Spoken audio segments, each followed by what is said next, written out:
Now we get to the story of the cow when Musa alayhi salam said to his people, Inna Allah ya'murukum an tadhbahu baqarah. Allah has commanded you that you should slaughter any cow. Baqaratan nakira, any cow.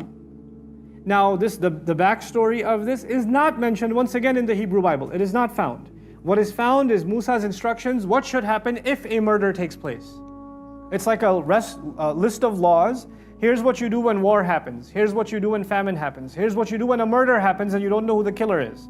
And Allah at that time had revealed different tests for Banu Israel on how they can discover these things. Allah gave them an unusual number of miracles.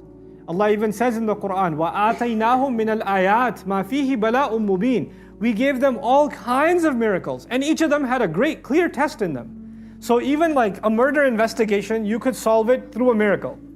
And the summary of the Torah is, and the fiqh of it essentially was at the time, that you take a cow and you slaughter it, and there's a certain ritual with which you slaughter it, and the people who slaughtered it had to wash themselves, and they take the blood of the cow and they sprinkle it on the deceased, and actually through it momentarily the one who's died gets up and actually reveals who killed him. And then he dies again. This was a convenience Allah had given to Bani Israel. Subhanallah. The things they were given. The luxuries they were given, even in the case of solving their crimes. So one such crime, the Torah doesn't tell you any more than that. There are a couple of chapters, like the atonement of unsolved murder it's called, where this is detailed. I won't read the details to you. But the way the Quran describes it, it actually describes a part of the story that they never tell. And that part of the story is that actually a particular murder happened.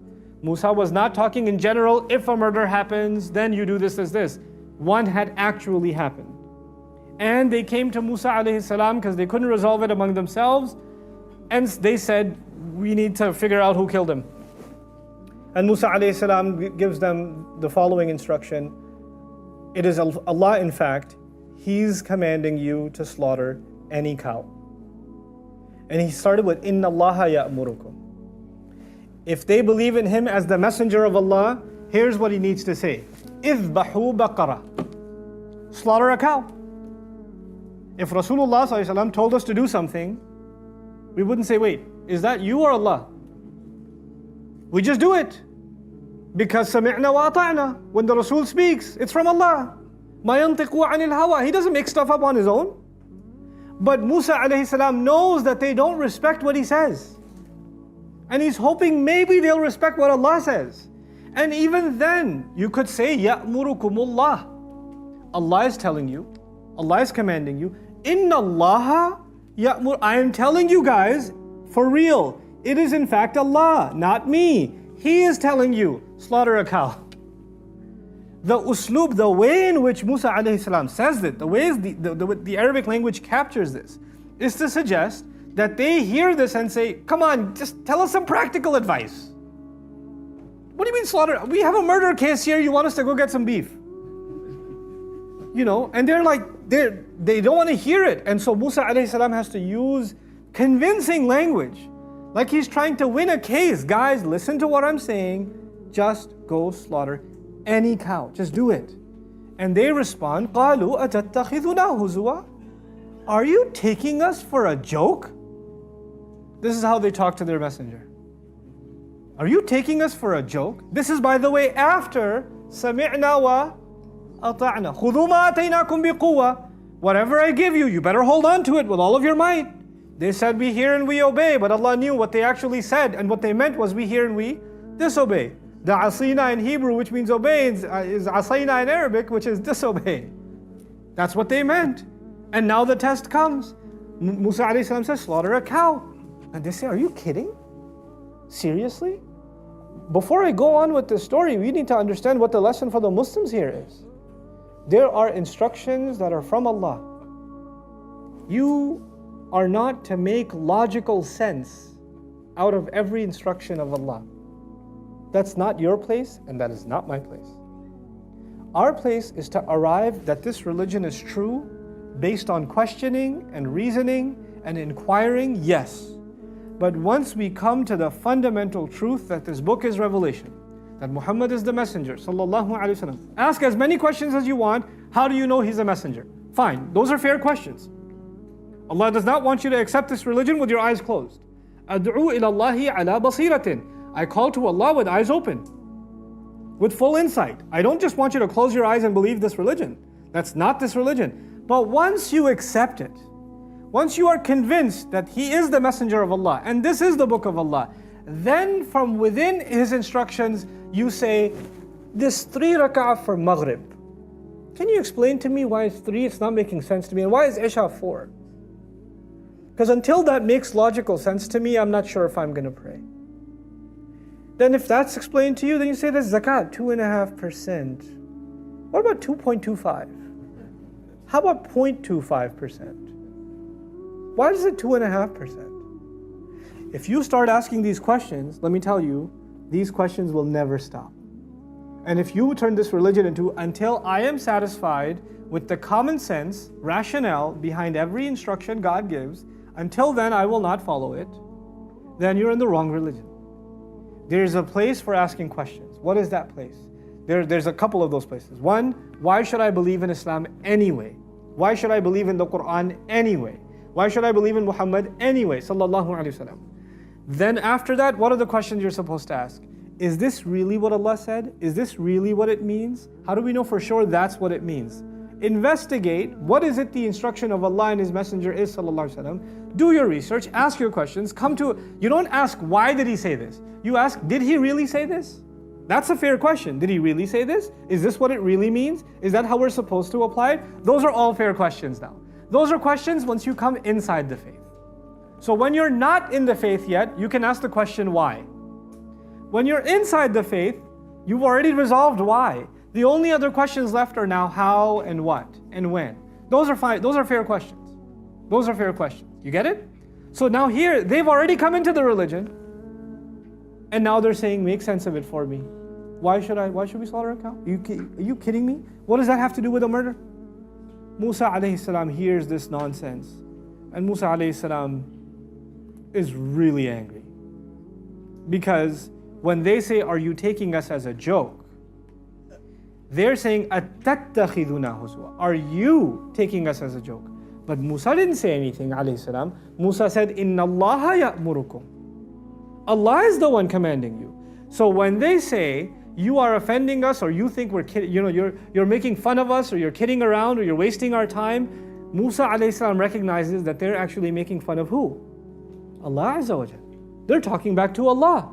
And when you do that in front of Musa alayhi salam, he might, throw a punch or something. So immediately he says, A'udhu billah, I seek Allah's refuge.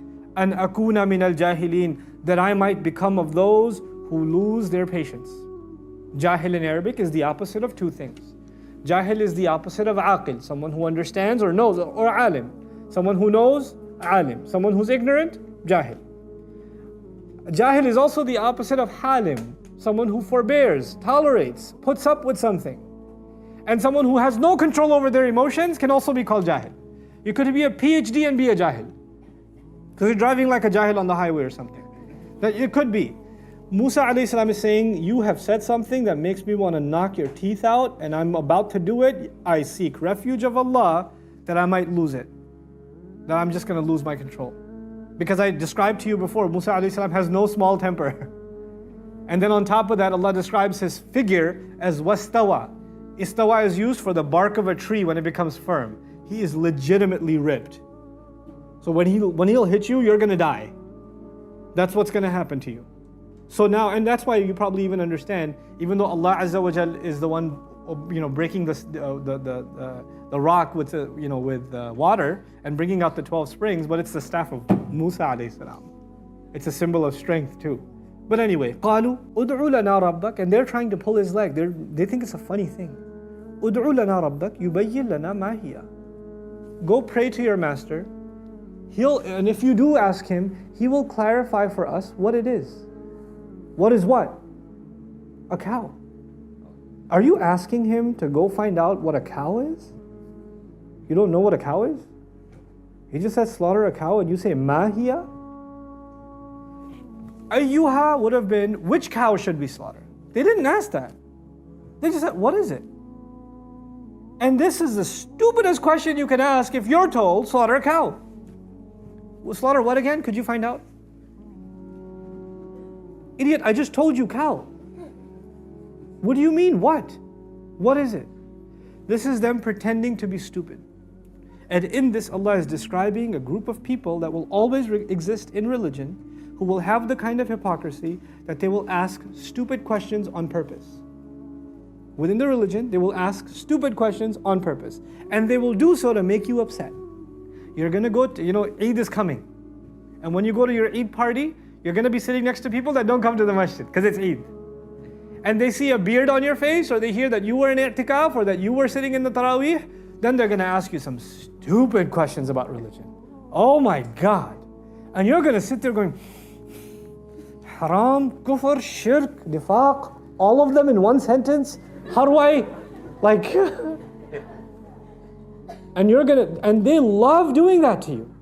They love doing it to you. And they get entertainment out of it when they ask you these ridiculous questions. And they know they're ridiculous. They know those questions are ridiculous. They actually find it funny. And this sickness has always existed. And so they're doing this with Musa alayhi salam. But Musa alayhi salam, actually Allah turns the joke on them. So what does Musa alayhi salam do? He goes back to Allah Azza wa Jal. Even though he knows it's a stupid question. Ya Allah, this is what they said. Allah Azza wa Jal says, it's okay, play along. Here's what you go and tell them.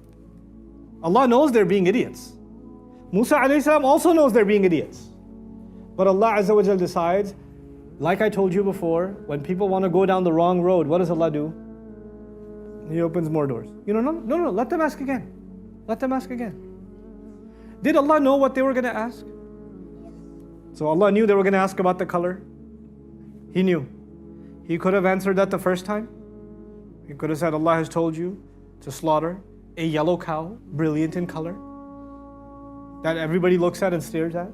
So there's no room for follow-up questions. If Allah already knows, then you answer it right away. Actually, me as a teacher, that's what I do. I've been teaching a long time, so a lot of times when I teach, I see a student raise their hand. Ustad, you were talking about mudaf Allah, I have a question. I was like, hold on. And then I answer his question before he asks. And I say, was that your question? And the student says, yeah. I was like, because I know there's a certain look on your face that tells me you're going to ask about Alif Lam. It's just, I've seen that look a lot of times. Allah Azza wa Jal knows what they're going to ask. He could preempt the whole thing, but Allah wants to play along because Allahu yastahzi'u bihim. وَيَمُدُّهُمْ فِي طُغْيَانِهِمْ يَعْمَهُونَ. Allah has already said this in Baqarah. This is a case study of that ayah. What was the ayah? Allah is the one making fun of them. And He extends them in their rebellion, allowing them to continue to be blind. He said that in theory before. Now we're seeing it in practice. So He gives it to Musa alayhi salam. He says, and then Musa alayhi salam comes back to the people and says, إِنَّهُ يَقُولُ. It is in fact Allah. He's the one saying. Musa alayhi salam could have just given the answer, but every time he says, guys, it's not me saying it. It is in fact Allah, Him, not me. And that's why you have إِنَّهُ يَقُولُ مُبْتَدَأ and khabar al-ithbatu ala ghayr al-fa'il. When you mention it twice like this, it's like saying, He's the one saying it, not me. إِنَّهَا بَقَرَةٌ لَا فَارِضٌ وَلَا بِكْرٌ. It's a cow, it's not too old. Al-farid al-musanna. Farid is called, farad in Arabic also means to cut. And one of the words for cutting. And it means that this cow has basically cut off most of its young years. It's an old cow. So now Allah is saying to them, it's a cow no doubt that isn't all too old. Wala bikr, it's not all too young. Awanum bayna dhalik, it's middle-aged right between all of that. It's middle-aged. And awan comes from awan, meaning it's a very helpful cow. It's a strong, sturdy cow. Too young of a calf, can't carry much of a load, can't help on the farm. Too old of a cow, no more milk, no more other benefit, even the meat's not going to be very good. It's the one that's the ripe age, right in between. فَافْعَلُوا مَا تُؤْمَرُونَ. And do whatever you've been commanded to do. Just do it. Now the thing is, when they first asked the question, the word was Baqaratun, any cow. And they had to be idiots and say, could you explain a little bit? What are we learning about our religion? We're learning some things Allah always meant to be simple. Allah kept some things simple. What do we love? Complication. We love complicated. That's too simple. Could you explain that some more? Could you add some more conditions to it? Could you, And there are things that have always been simple, but we love to complicate them.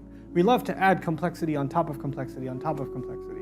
And that the beauty of our religion is yuridullahu bikumul yusr. Allah wants ease for you. He wants ease for you. Why is Rasulullah ﷺ sending people off to learn, to teach the deen and saying, yassira, make things easy. Make things easy. I know it's amazing in my experience, when I meet young scholars, like people who just graduated from a university, Islamic studies, and I ask them, their answers are always complicated. And whenever I've met scholars that have been studying 50, 60 years in their life, their answers are always simple. Always. It's amazing. Like, to me, it's like some things you don't learn until a very long time later. It's like, it just hits you eventually like, oh, I see it now. It is simple. Because when you're young, you get overloaded with information and you start thinking that unless things are complicated, they might not be true. Because, how do you get a PhD without using big words? You have to have complication to be able to have real knowledge. But this book and this deen is so beautifully simple. You could have just kept it simple. Any cow, go do it. But you had to act stupid. And now as a punishment from Allah, the law became more stern. What must you do? Find a middle-aged cow. You could have had a calf, you could have had an old cow, you could have had a cheap cow. Now you got to get the best of them, the most expensive of them, and now slaughter that one. But they're not done being stupid. قَالُوا ادْعُ لَنَا رَبَّكَ يُبَيِّنْ لَنَا مَا لَوْنُهَا. Go seek clarification, call on your master. He'll then clarify to you for us. What is its color? Musa alayhi salam comes back to Allah, Ya Allah, there is no end to their stupidity. I don't know why I'm embarrassed to even ask, but this is what they asked. Can you even imagine taking the question back? Because he has to communicate the question to Allah. Ya Allah, what do I do with them? I don't know what to do with them. And it's at this point that you would imagine what Allah did with other nations. وَهْجُرْهُمْ. Leave them. إِذَا خَاطَبَهُمُ الْجَاهِلُونَ قَالُوا سَلَامًا. When you address idiots, people who don't have control over their tongues, just leave them be. But Allah Azza wa Jal wants to let them dig their own hole deeper. No, go back and talk to them. يَقُولُ إِنَّهَا بَقَرَةٌ صَفْرَاء. God comes and Allah tells you, no doubt, He's the one telling you, it is a cow yellow. A yellow cow. I've traveled quite a bit. I have not seen commonly a yellow cow. If you travel in the Midwest of the United States or even parts of Texas, there's cows are in no shortage. But a yellow cow? That's a pretty rare commodity. On top of being yellow, and by the way, عن وهب إذا نظرت إليها خيل إليك أن شعاع الشمس يخرج من جلدها. Some even said because the description, yellow would have been tough enough. Where are we going to find a yellow cow, guys? فاقع لونها. Its color is striking. Like when you look at it, it's like you're looking at the sun or something. Like it's like golden. Oh wait, golden? Golden cow? That reminds me of something. Didn't you guys worship a golden cow? By Allah saying, go slaughter a golden cow, it's like Allah saying you're repeating what you did before. You did shirk by worshipping a golden cow. Now you're doing shirk by questioning the command of Allah and challenging the authority of God. Just like you had to destroy that statue, now you must kill a yellow cow that looks like a golden cow. It's actually Allah's way of being sarcastic with them. And they wanted to worship something they can see. That was their problem. How are we supposed to worship a God we can't even see? That's the whole rationale behind building the statue. Allah says, تَسُرُّ النَّاظِرِينَ. Those who stare at it, it'll please them. This golden cow that they're going to find, they're just going to look at it and say, wow. This is actually all sarcasm from Allah Azza wa Jal for a previous crime they've already committed. But additionally, it's also reasonable if you're going on a road trip and you're driving by a farm and there's a golden cow glowing in the sunlight, your kids are going to be like, whoa, what is that? Super Saiyan cow. Tasurrun nadhirin. Now, is it easier to find now or harder? When you ask stupid questions. The deen of Allah gets easier or harder? It gets harder. And it gets more and more impossible to fulfill. And it costs you more and more and more.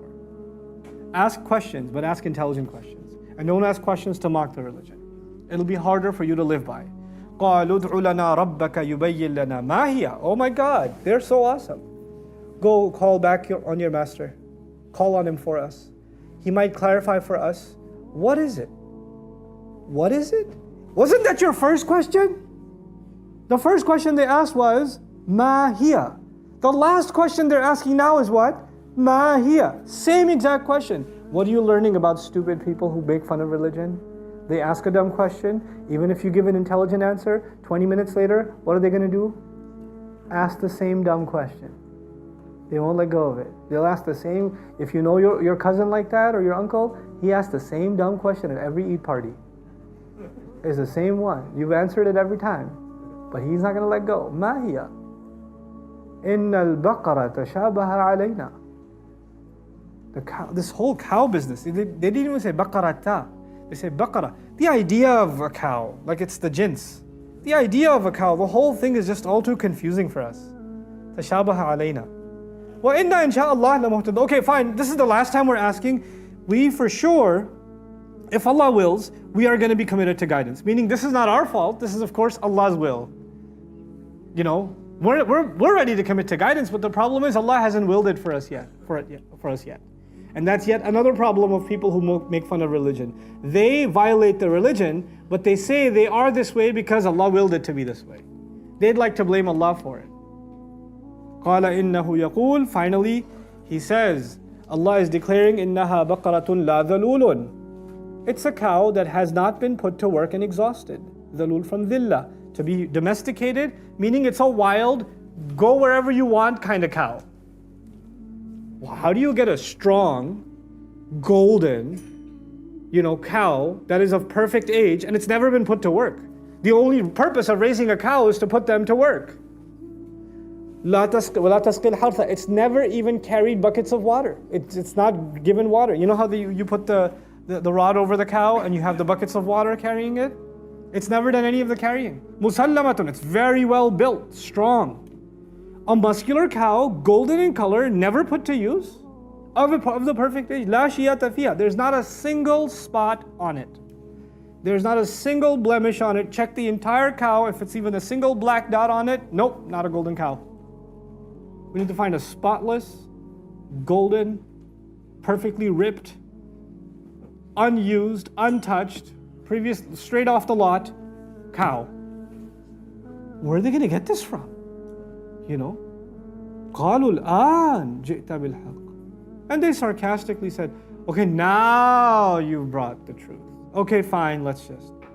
And it seems as though, from the story, that this crime that the murder that had been done, was about to create a civil war. And they were about to start killing each other. And they had to solve the murder. Because if they didn't solve it, there would have been mass bloodshed within them. So they're desperately looking for this cow. And they find this cow, and this is from our narrators, some of our mu'arrikhin mentioned this. This is not found in the Jewish record. That they finally found this cow on a farm that was owned by a boy who had it was the only cow he had.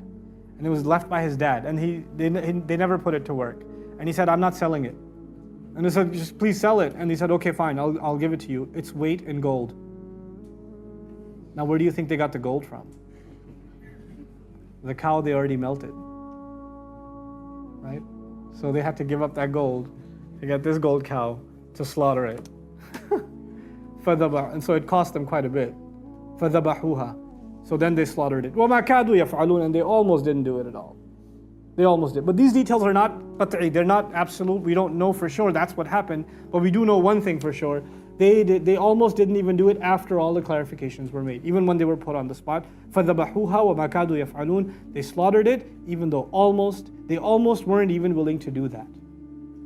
They came close to just openly rebelling against the Prophet even then. We'll finish off the story inshallah ta'ala tomorrow. Barakallahu li wa lakum fil Qur'an al-Hakim wa nafa'ani wa iyyakum bil ayati wa dhikr al-Hakim.